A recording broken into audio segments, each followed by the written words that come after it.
Gonna show you how to remove a gauge cluster on a 2001 Toyota Sequoia Limited.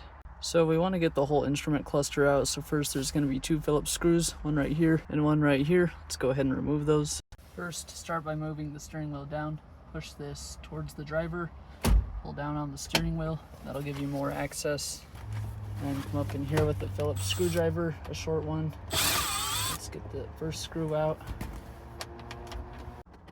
There we have the second one. Then this whole piece of plastic will come out. There we go, you just gotta pry. Now that's out of there. There's only one little clip back here. Now let's remove the 4 Phillips screws. We have 1, 2, 3, and 4.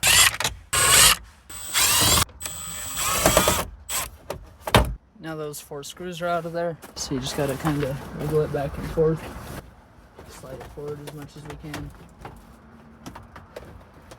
Careful not to break the tabs off. Here on the back side, we can go ahead and unplug this. Just push downward. Push down.